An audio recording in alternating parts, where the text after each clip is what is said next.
ASL Premier League, Group Stage, Round of 32.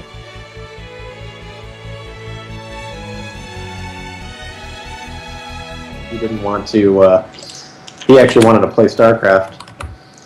Poor guy. Poor guy. Alright, well, what we got for you guys. In the upper right-hand corner, representing my clan, Triple T, we have the Orange Terran. BeTadre.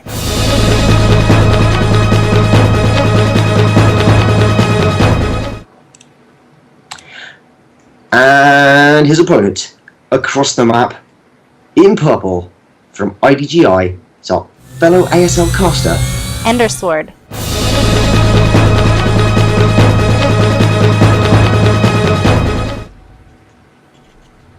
Alright, so here we go. Now we finally get to start. Overgrowth to start with a TVP. It's interesting. You know, like I said, you know, we've talked about this being a really favorable or fun Zerg map. No Zergs in this one, but did one of them get to pick this map? How does that work? I actually don't know. That's the admin side of things, and I think at this point, admin's got bigger stuff on admin's plate, so probably best not to ask any difficult questions at this point. Just smile away. Smile away. We're just here to look pretty. So BeTadre going forward looks like a Reaper opening. Very standard. It's a reasonable map for Reapers, but with a forward-positioned Stalker just down in front of the ramp here, and a Mothership Core on the high ground all around this side of things, it's very easy to actually deny access up into the main via this jump. So it's better to put a low ground unit instead of on the high ground, just as a Protoss player on this map. Terrans usually wall, but in this game, we're not seeing that out of BeTadre. He's just going for a very, very open format. And I'm wondering if that's all tactical or whether he just feels very confident and is just not that bothered about walling against Protoss. Don't need to worry about it. It just restricts movement later on. Yep. No, we'll see. Yeah, he's going to have it nice and open. We'll keep an eye on that. Well, while we got a second here, since we really didn't get to do any of the opening announcements, I don't know if you did and I just didn't hear it. No, I didn't. I was in full like filler time. Okay. Well, a couple things. Number one, guys, while this game's getting underway, I am making an official caster bet with BeTadre is going to do the random number generator because none of you could figure out the freaking word changeling and picked every other unit in all of StarCraft. 10 caster dollars. I am saying that Saber will lose at least one game today. At least one. So if anybody wants to say that Saber will go 4-0 tonight, you can accept my bet, and it'll be 10 caster dollar bet. Random number generator will be used via VT Archer, and then the bet will be documented through him. So that takes care of that. Next. Normally I would go ahead and plug everything, but we got the game going on here. I'm looking. Yeah, there's nothing too... I mean, we're going to have the Reaper Scout in here. If you're not following us on Twitch, the follow button's in your face, so click it. Do the thing. Do it! Twitter and YouTube, it is at ASL StarCraft for both Facebook and for Twitter. If you like us and you feel bad for all the stress we're going through, we have a tip jar below, and it'll make us all feel a lot better if you guys throw, your extra pennies in there. Chuck a penny in, If you throw dollars, Les said he'll do dances for every dollar thrown. He's got a pole. I mean, that isn't exactly what I said, but I'm basically okay with that. At this point, I am basically a prostitute, so that's okay. I'm just been looking around the bases. I think Genesis is following my camera. What the heck am I here? Oh, it's noisy people at the land that I'm at outside. Absolutely chaos. I don't know if that's coming through. Either way, both players, whilst you were doing your intros, they've done a little expand, and actually a lot of gateways coming out for Ender. So I think he's potentially trying to hit a little timing with a few gateway units before his opponent is ready. BeTadre going for basically the most standard opening in the game, or one of the most standard openings in the game. Reaper into Reactor with Marines and 2 more barracks for safety and defense. And I was talking a little bit whilst you were muted, and I think you could hear me during this part, but the potential for Oracle plays on this map is quite strong. And if we had actually seen an Oracle opening out of Ender, then he could have got in the base before there were any real units out and done some reasonable damage. However, not to be. Instead, we're seeing this rather interesting gateway pressure. Yep, I mean, he's got the 2 extra gateways hiding in the upper left-hand corner there. And, yeah, I mean, it's just 2 base gateway timing heroes. I mean, is he working on any upgrades? No. Ooh. He does have that forward pylon, though, right by the watchtower. If you're going to be this close to watchtower, I've talked about this before, guys. If you're going to be this close, literally just move your unit over. It just gives you that much more vision while you're sitting waiting to get ready to attack. Yeah, there's no reason not to, and it means that you're so much less likely to be surprised by any unusual move-outs. Terrans do sometimes move their way across the map if they've gone for this 3 barracks style of opening, but right now, I think Ender feels pretty safe. This is a really interesting opening that you don't see very often, and with these sentries, this attack could do some good damage. Because there's some force fields around the bunker. Going to be able to force field those off. There we go, just preemptively stopping this. Time Warp comes down, trapping those Marines. This is looking nice. Oh, wow. Yeah, this is looking really nice. He's not really microing his Marines at all. No. This is a Zealot in Zealot Heaven, attacking all of those SCVs. The Monster Crew just getting out and straight away. Okay, well, I lose that bet. That was one-sided. I thought part of my bet was that Ender was going to lose.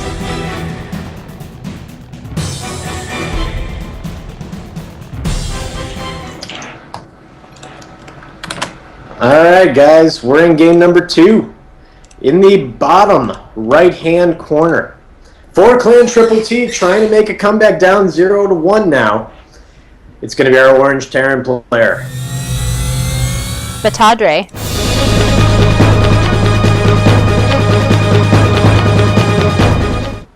And his opponent, up 1, and looking pretty strong and confident as he proceeds into this tournament. In purple, in the cross top left-hand spawn.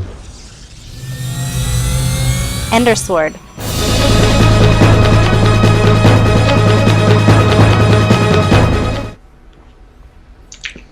Alright, so it's going to be Wave Station this time. And you know what, Neuralisk? You know what? Guess what? You got 2 bets going because you're throwing numbers out there and you picked the right one. So you're live for that 10 caster dollar bet now. So he's involved with me and EnderSword. Oh boy. I really want to see what build Ender goes for in this match. Obviously, as a Protoss player, I'm really interested in seeing, like, I can break down a Protoss player's strategy to a greater extent, perhaps, than I can the other races, just because of that simple racial bias that comes in. Actually, 13 gas, which is a little unusual. There we go. It's immediately happening. 14 is a more standard one for macro. 14 or 15 is more standard for macro.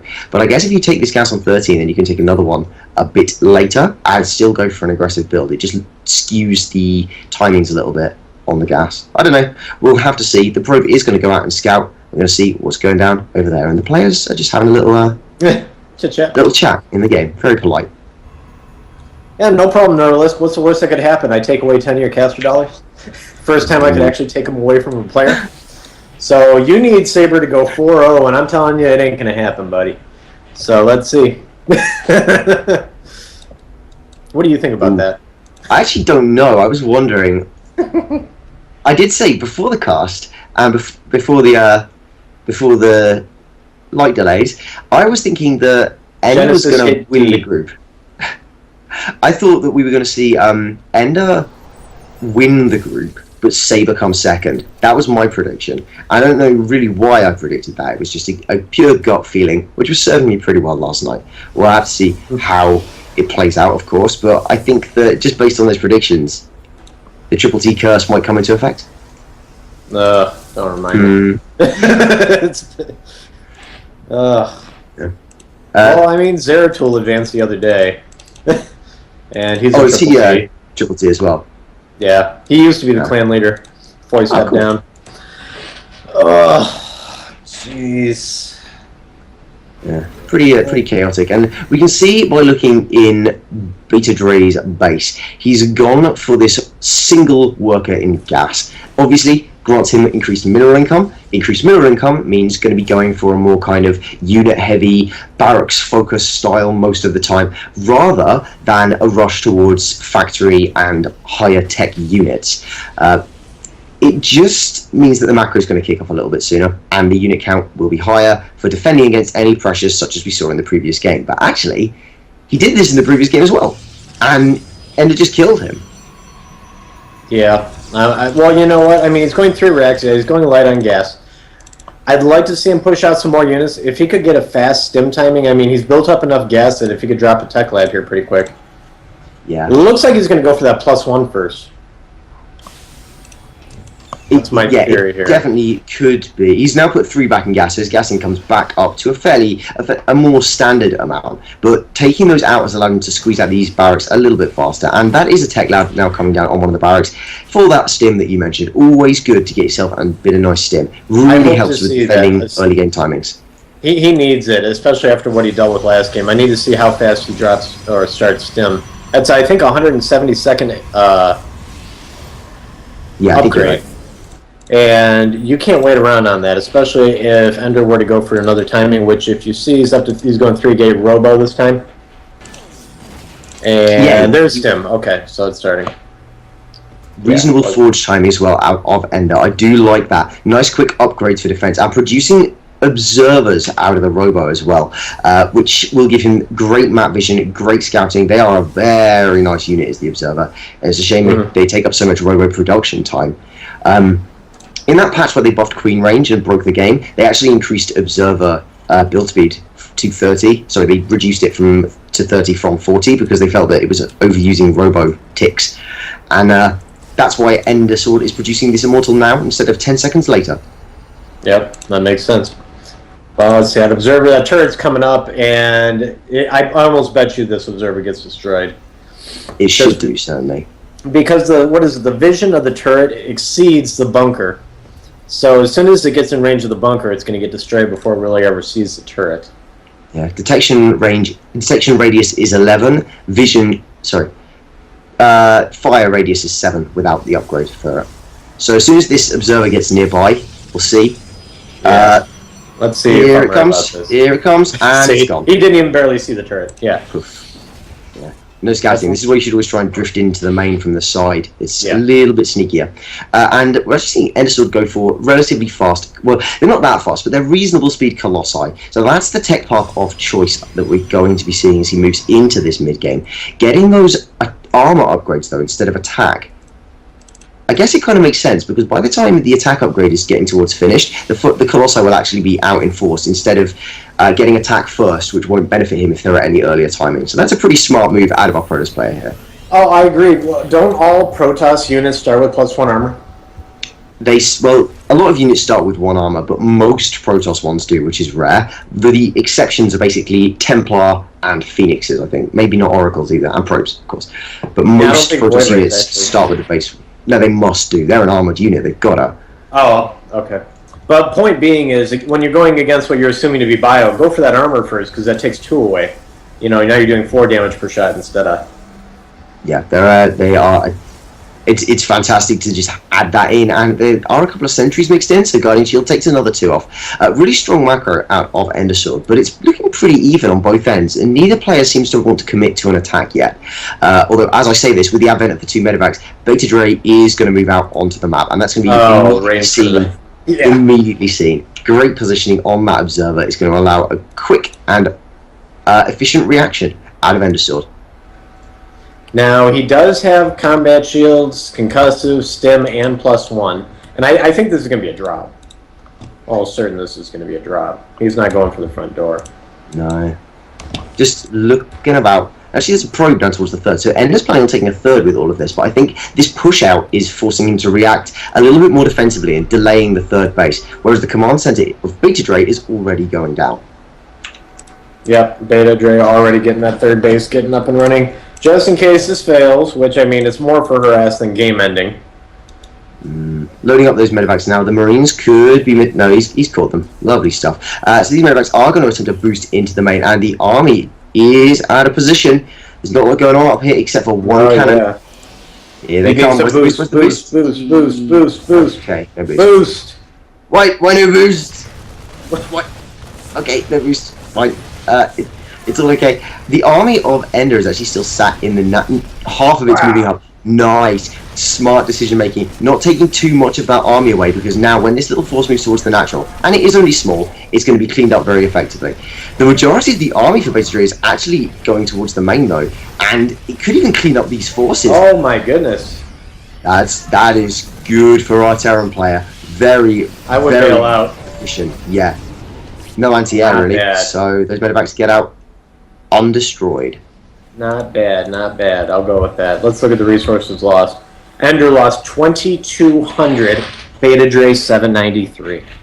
Really nice. Smart stuff from BeTadre, who obviously he likes this map. He lost the previous game, and he's gone for a map that he knows and likes, using it to best advantage. And here he comes again. He's going to come right back with those reinforced units that he wasn't able to pick up before. I really hope he uses boost this time. That really kind of worried me last game, or last turn. Yeah. You got to be very careful. I think the reason some Terrans don't like to use boost is because if they're waiting for you, you can't get out as effectively. But if they're waiting for you, then you're already boosting, so you just get yourself out already. He's letting these cannons go down. He could totally just jump in right now, but he's not even poking at this. Yeah. Yeah. I'm waiting for him to turn up with the drops. There are back at home for BeTadre, because I think he's macroing at this point. He's producing a load of Marines. He's getting some Vikings up, and he's got he's got the second starport as well, which is great for helping with Colossus production. In the base of okay, it's just going down now. I was about to say I didn't see a Twilight Council building, but it obviously has done, because the Templar Archives is now building, ready to transition into the second high damage splash tech of the Protoss. This could be going to the late game. There we go. There's that drop. Yeah. The cannons should be really focusing down the medevacs. Obviously, killing the units means the damage won't be done, but killing the medevacs means they can't get back out. It's about removing the potential. And as we see, the medevacs just scoot on out, having done whatever it is they felt like. Yep. The economic suppression isn't that great.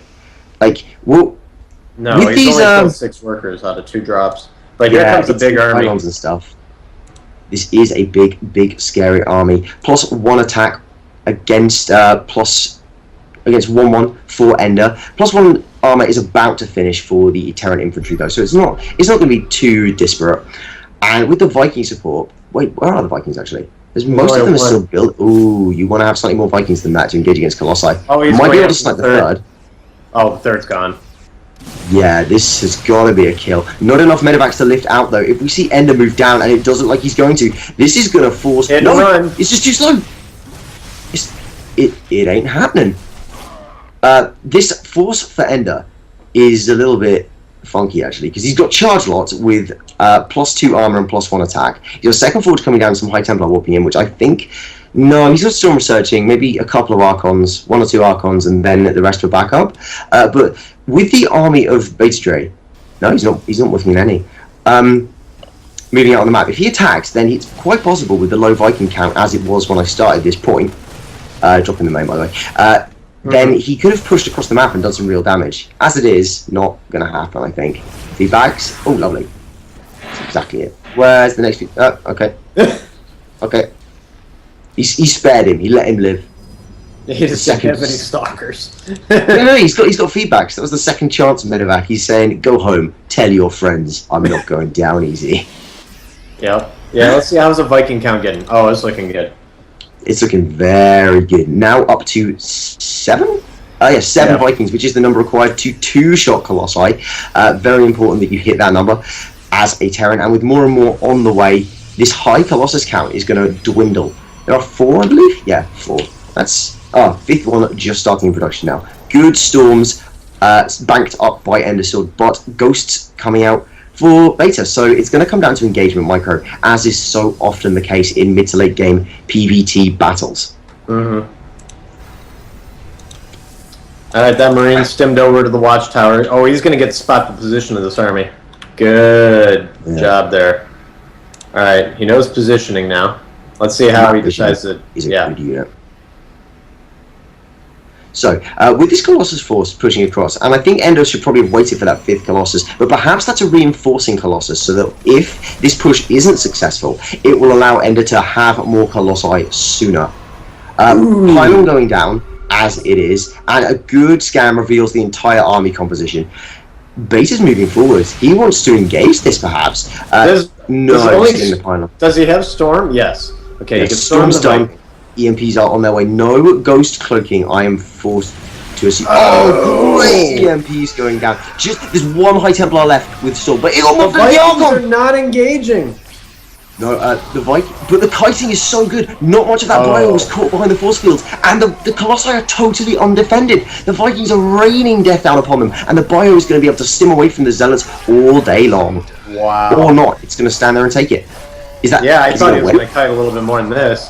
Yeah, Marauder. There Oh, it there we go. is. There it is. I think he was focused on microing the Vikings, so that was perhaps not the most cost-effective engagement for BeTadre, but in theory, very, very strong. Ender's actually taking a fourth behind this, which is probably quite good. But this Protoss force across the map is shredding SUVs. 22 workers killed out of that one. Nice. Oh, man.